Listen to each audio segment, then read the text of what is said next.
আসসালামু আলাইকুম। আজকে আমরা নতুন স্পোরোফাইট গঠন সম্পর্কে জানব। তো এইটা হচ্ছে একটা পুংজনন কোষ বা পুংগ্যামেট, আর এইটা হচ্ছে আরেকটা পুংজনন কোষ বা পুংগ্যামেট। তো এই যে পুংজনন কোষ বা পুংগ্যামেট এটা হচ্ছে হ্যাপ্লয়েড বা এন, আর এই যে পুংজনন কোষ বা পুংগ্যামেট এটাও হচ্ছে হ্যাপ্লয়েড বা এন। এই যে এই অংশটা এইটাকে বলে ডিম্বকরন্ধ্র। দেখো এই জায়গাটায় কিছু নাই, ফাঁকা হয়ে আছে। তো ফাঁকা হয়ে আছে মানে ছিদ্র হয়ে আছে। তো ছিদ্রকে জীববিজ্ঞানের ভাষায় বলে রন্ধ্র। তাহলে এই জায়গাটুকুকে বলে ডিম্বকরন্ধ্র। তো ডিম্বকরন্ধ্র এইটার দেখো একটু উপরেই এখানে একটা কোষ আছে, এখানে একটা কোষ আছে, এখানে একটা কোষ আছে। তো মাঝের যে কোষটা এটা হচ্ছে সব থেকে বড় কোষ, আর এটাকেই বলে ডিম্বাণু। তো এই যে ডিম্বাণুটা এইটা হচ্ছে হ্যাপ্লয়েড বা এন। আর এই যে এখানে দেখো দুইটা কোষ আছে, এই যে একটা কোষ আর এই যে আরেকটা কোষ। এই দুইটা কোষকে একসাথে বলে সেকেন্ডারি নিউক্লিয়াস বা গৌণ নিউক্লিয়াস। আর এই যে সেকেন্ডারি নিউক্লিয়াস বা গৌণ নিউক্লিয়াস এটা হচ্ছে ডিপ্লয়েড বা 2n। তো এই যে পুংজনন কোষ বা পুংগ্যামেট এটা এই যে ডিম্বাণুর সাথে এসে মিলিত হবে। তাহলে দেখো এই যে এইটা হচ্ছে এই ডিম্বাণুটা, আর এই যে পুংজনন কোষ বা পুংগ্যামেটটা এই জায়গায় আসবে। তাহলে এই জায়গায় এইটা হচ্ছে পুংজনন কোষ বা পুংগ্যামেটটা, আর এই যে ডিম্বাণুটা এটা হচ্ছে হ্যাপ্লয়েড বা এন। তাহলে এই ডিম্বাণুর উপরে তুমি এন লিখে দাও। তাহলে এই যে ডিম্বাণু এটার উপরে এন লিখে দাও। পুংজনন কোষ বা পুংগ্যামেট এটা হচ্ছে হ্যাপ্লয়েড বা এন। তাহলে এই যে পুংজনন কোষ বা পুংগ্যামেটের উপরে তুমি এন লিখে দাও। তো এই যে ডিম্বাণু আর এই যে পুংজনন কোষ এই দুইটার মিলনের ফলে তৈরি হয় জাইগোট। তো এখানে দেখো এই যে ডিম্বাণুটা এটা ছিল এন, আর এই যে পুংজনন কোষ বা পুংগ্যামেটটা ছিল এন। তাহলে একটা এন আর একটা এন, কয়টা এন? দুইটা এন। তাহলে এখানে তুমি দুইটা এন লিখে দাও। তো দুইটা এনকে জীববিজ্ঞানের ভাষায় বলে ডিপ্লয়েড। তাহলে তুমি দুইটা এন এর পাশে তুমি ডিপ্লয়েড লিখে দাও। তাহলে পুরো বিষয়টা কি হলো? ডিম্বাণু হচ্ছে এন, আর পুংজনন কোষ বা পুংগ্যামেটও হচ্ছে এন। তো এই যে ডিম্বাণু আর এই যে পুংজনন কোষ বা পুংগ্যামেট এটার মিলনের ফলে তৈরি হয় জাইগোট, এবং জাইগোটটা হচ্ছে ডিপ্লয়েড বা 2n। আর এখানে এই দুইটাকে একসাথে বলে সেকেন্ডারি নিউক্লিয়াস বা গৌণ নিউক্লিয়াস। তো এই দুইটাকে তুমি একসাথে এখানে এঁকে দাও। তাহলে এই দুইটা একসাথে হচ্ছে সেকেন্ডারি নিউক্লিয়াস বা গৌণ নিউক্লিয়াস, আর সেকেন্ডারি নিউক্লিয়াস বা গৌণ নিউক্লিয়াস হচ্ছে ডিপ্লয়েড বা 2n। তাহলে সেকেন্ডারি নিউক্লিয়াস বা গৌণ নিউক্লিয়াসের উপরে তুমি 2n লিখে দাও। তো এই যে পুংজনন কোষ বা পুংগ্যামেটটা সেকেন্ডারি নিউক্লিয়াস বা গৌণ নিউক্লিয়াসের সাথে এসে মিলিত হবে। তাহলে পুংজনন কোষ বা পুংগ্যামেটকে আমরা এই জায়গায় এঁকে দেবো। তাহলে এই যে পুংজনন কোষ বা পুংগ্যামেটটা এই জায়গাটাই থাকবে। তাহলে এই যে পুংজনন কোষ বা পুংগ্যামেটটা হচ্ছে এই যে এটা।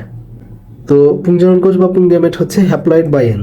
তাহলে এই যে পুংজনন কোষ বা পুংগ্যামেটের উপরে তুমি এন লিখে দাও। আর এই যে সেকেন্ডারি নিউক্লিয়াস বা গৌণ নিউক্লিয়াস এটার সাথে পুংজনন কোষ বা পুংগ্যামেটের মিলনের ফলে তৈরি হয় শস্য কোষ। আর দেখো সেকেন্ডারি নিউক্লিয়াস বা গৌণ নিউক্লিয়াস হচ্ছে 2n, আর পুংজনন কোষ বা পুংগ্যামেট হচ্ছে n। তাহলে দুইটা n আর একটা n, কয়টা n? তিনটা n। তাহলে তুমি এখানে তিনটা n লিখে দাও। আর তিনটা n কে জীববিজ্ঞানের ভাষায় বলে ট্রিপ্লয়েড। তাহলে তুমি তিনটা n এর পাশে ট্রিপ্লয়েড লিখে দাও। তাহলে পুরো বিষয়টা কি হলো? যে সেকেন্ডারি নিউক্লিয়াস বা গৌণ নিউক্লিয়াস হচ্ছে 2n, আর পুংজনন কোষ বা পুংগ্যামেট হচ্ছে n। তো এই দুইটার মিলনের ফলে তৈরি হয় শস্য কোষ, এবং শস্য কোষ হচ্ছে ট্রিপ্লয়েড বা 3n। তাহলে তুমি যদি দেখো এই যে সেকেন্ডারি নিউক্লিয়াস বা গৌণ নিউক্লিয়াস, এই যেখানকার সেকেন্ডারি নিউক্লিয়াস বা গৌণ নিউক্লিয়াস কিন্তু শস্য কোষে পরিণত হচ্ছে, এবং এই শস্য কোষটা পরবর্তীতে শস্য টিস্যুতে পরিণত হবে, এটা আমরা একটু পরেই দেখাবো। তো এই যে সেকেন্ডারি নিউক্লিয়াস বা গৌণ নিউক্লিয়াসের সাথে পুংজনন কোষ বা পুংগ্যামেটের মিলনের ফলে যে শস্য কোষটা উৎপন্ন হবে, এইটুকুর মিলনকে আমরা একসাথে এই যে এই জায়গায় দেখিয়েছি, এইটাকে আমরা বলছি শস্য কোষ। আর ডিম্বাণুর সাথে পুংজনন কোষ বা পুংগ্যামেটের মিলনের ফলে যে জাইগোট তৈরি হবে, এইটাকে আমরা দেখিয়েছি যে জায়গায়, এই যে এটা হচ্ছে জাইগোট। আর দেখো এই জায়গাটুকু কিন্তু ছিদ্রের মতো হয়ে আছে, ঠিক আছে? বা এই জায়গাটুকু ফাঁকা আছে, ফাঁকা আছে মানে ছিদ্র হয়ে আছে। তো এটাকে আমরা বলবো ডিম্বক রন্ধ্র। রন্ধ্র মানে ছিদ্র, এই জায়গাটা ছিদ্র হয়ে আছে, এই জন্য এটাকে বলবো রন্ধ্র, ঠিক আছে? তাই এটার নাম হচ্ছে ডিম্বক রন্ধ্র। তো এই যে শস্য কোষ এটার অনেকগুলা বিভাজন হবে। তো বিভাজন হলে হয় কি, একটা কোষ থেকে অনেকগুলা কোষের তৈরি হয়। তো অনেক বিভাজনের মাধ্যমে এই যে শস্য কোষ ছিল এখান থেকে অনেকগুলা কোষ তৈরি হবে। যেমন ধরো এটা এটা এটা এটা এটা এটা এটা এটা এগুলো সবগুলাই কিন্তু একটা একটা করে কোষ। তো সবগুলা কোষকে একসাথে বলে টিস্যু। তাহলে শস্য কোষ থেকে বিভাজনের মাধ্যমে উৎপন্ন হবে শস্য টিস্যু। আর এই যে জাইগোট, এই জাইগোটের অনুপ্রস্থ বিভাজন হবে। তো এই জাইগোটটা হচ্ছে এইটা, তো অনুপ্রস্থ বিভাজন মানে বাম থেকে ডানের দিকে বিভাজন অথবা ডান থেকে বামের দিকে বিভাজন, ঠিক আছে?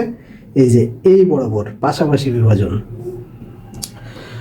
তো যখন এই যে জাইগোটটার অনুপ্রস্থ বিভাজন হবে তখন কি হবে দেখো, এইভাবে যদি বিভাজন করো তাহলে দেখো অর্ধেক হয়ে যাবে, উপরে একটা কোষ তৈরি হবে, নিচে একটা কোষ তৈরি হবে।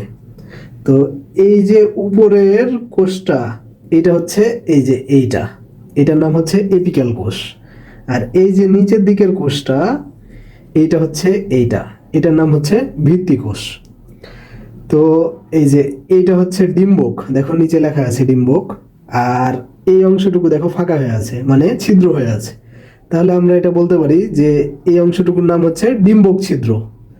তো বইয়ের ভাষায় ডিম্বক ছিদ্রকে বলে ডিম্বক রন্ধ্র। তো ডিম্বক রন্ধ্র এইটার কাছাকাছি ভিত্তি কোষ আছে না এপিক্যাল কোষ আছে দেখো তো, দেখো এই যে ডিম্বক রন্ধ্র এটার কাছাকাছি কিন্তু ভিত্তি কোষ আছে। আর এইটা হচ্ছে ভ্রূণথলি। তো এই যে ভ্রূণথলি এইটার কেন্দ্র মানে হচ্ছে ভ্রূণথলির মাঝ। তাহলে এই ভ্রূণথলিটার মাঝ কোনটা দেখো তো, এই যে এইটা হচ্ছে ভ্রূণথলিটার মাঝ। তাহলে ভ্রূণথলিটার মাঝের দিকে অথবা কেন্দ্রের দিকে মানে এই যে এইটার দিকে কোন কোষটা আছে দেখো তো, এপিক্যাল কোষ আছে না ভিত্তি কোষ আছে? দেখো এই যে ভ্রূণথলির কেন্দ্রের দিকে বা ভ্রূণথলির মাঝের দিকে বা ভ্রূণথলির কেন্দ্রের কাছে বা ভ্রূণথলির মাঝের কাছে আছে এপিক্যাল কোষটা। দেখো এখান থেকে এপিক্যাল কোষটা কাছে। তো এই যে শস্য টিস্যুটা এটা এই যে এখানে দেখিয়েছি, এটা হচ্ছে ওই এই শস্য টিস্যুটাই হচ্ছে এইটা। তো এই যে ভিত্তি কোষটা এটার বিভাজন হবে, হ্যাঁ, এবং ভিত্তি কোষটার বিভাজনের ফলে তৈরি হবে এই যে এই অংশটুকু, এটার নাম হচ্ছে ভ্রূণধারক। আর এপিক্যাল কোষটা এটারও বিভাজন হবে এবং এপিক্যাল কোষের বিভাজনের ফলে এই অংশটুকু তৈরি হবে, এই অংশটুকুর নাম হচ্ছে ভ্রূণ। তো এই যে ভ্রূণটা এটার কয়েকটা অংশ আছে, যেমন ধরো এই যে এইটা আর এইটাকে বলে বীজপত্র, আর এই যে এই অংশটুকু এটুকুকে বলে ভ্রূণমূল, আর এই যে এই অংশটুকু এটুকুকে বলে ভ্রূণকাণ্ড। তাহলে আমরা এই কথাটা বলতে পারি এপিক্যাল কোষ থেকে ক্রমশ বীজপত্র, ভ্রূণমূল আর ভ্রূণকাণ্ডের সৃষ্টি হয়। আর আরেকটা কথা দেখো, এই যে পুরো অংশটুকুকে বলে ডিম্বক, তাহলে এখানকার এই পুরো অংশটা কি ডিম্বক? তাহলে ঠিক একইভাবে এই যে পুরো অংশটা এটা হচ্ছে ডিম্বক। তো এই যে ডিম্বকটা এটার বাইরে আছে এই যে এটা, হ্যাঁ, তো এইটাকে বলে বাইরের ত্বক বা এটাকে বলে বহিত্বক। বহি মানে হচ্ছে বাইরের, ঠিক আছে? তাহলে বহিত্বক বা বাইরের ত্বক। আর এই যে ডিম্বকটা এটার ভিতরে আছে এইটা, তাহলে এটাকে বলে ভিতরের ত্বক অথবা অন্তত্বক। ভিতরের মানে হচ্ছে অন্ত। তো এই যে শস্য টিস্যু বা শস্য, তারপরে এই যে ভ্রূণ আর এই যে ত্বক, এগুলো মিলে তৈরি হয় বীজ, ঠিক আছে? তাহলে দেখো আমরা এটা বলতে পারি যে এই যে ডিম্বকটাই কিন্তু বীজে পরিণত হইল। ডিম্বকের এই অংশটুকু, ডিম্বকের ভিতরে এই অংশটুকু আর শস্য টিস্যুর এই অংশটুকু মিলিয়েই তো হচ্ছে বীজ। তাহলে আমরা বলতে পারি ডিম্বকটাই বীজে পরিণত হয়, ঠিক আছে?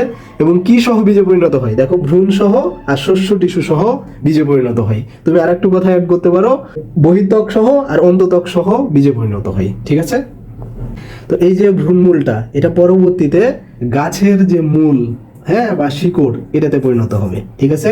এই জন্য এটার পাশে কিন্তু ভ্রূণমূল লিখে রেখেছি। আর এই যে ভ্রূণ কাণ্ডটা এটা পরবর্তীতে গাছের কাণ্ড বা পাতায় পরিণত হবে, এই জন্য গাছের কাণ্ডের পাশে কিন্তু ভ্রূণ কাণ্ড লিখে রেখেছি। তাহলে দেখো এই যে ভ্রূণ অংশটুকু থেকে কিন্তু গাছ তৈরি হচ্ছে, ঠিক আছে? ভ্রূণমূল আর ভ্রূণকাণ্ড এটাই পরবর্তীতে গাছের মূল আর গাছের কাণ্ডে পরিণত হচ্ছে। তার মানে এই অংশটুকু থেকে কিন্তু গাছ তৈরি হচ্ছে। তা আমাদের আজকের পড়াটা হচ্ছে নতুন স্পোরোফাইট গঠন, তার মানে হচ্ছে নতুন গাছ তৈরি, ঠিক আছে? স্পোরোফাইট গঠন মানে হচ্ছে গাছ তৈরি। তাহলে গাছ তৈরি করলো কে দেখো তো, গাছটা তৈরি করলো ভ্রূণে মেইনলি, ঠিক আছে? ভ্রূণে গাছ তৈরি করলো। এখন তাহলে দেখতে হবে ভ্রূণ কোথা থেকে আসলো। দেখো জাইগোট থেকে প্রথমে বিভাজনের ফলে তৈরি হচ্ছে এপিক্যাল কোষ আর ভিত্তি কোষ। তা আমরা প্রথমে এপিক্যাল কোষের কথাটা মনে রাখি। তাহলে জাইগোট থেকে তৈরি হচ্ছে এপিক্যাল কোষ, আর এপিক্যাল কোষ থেকে তৈরি হচ্ছে এই যে ভ্রূণ, ঠিক আছে? আর ভ্রূণ থেকে তৈরি হচ্ছে গাছ বা স্পোরোফাইট। তাহলে স্পোরোফাইটটার প্রথম কোষ কোনটা বলো তো? এটা হচ্ছে জাইগোটটা, কারণ জাইগোটটাই মেইনলি পরে এপিক্যাল কোষে পরিণত হচ্ছে, পরে তখন ভ্রূণে, তারপরে গাছে। এই জন্য বলা হয়েছে তোমাদের বইয়ে যে জাইগোট হচ্ছে স্পোরোফাইটের প্রথম কোষ।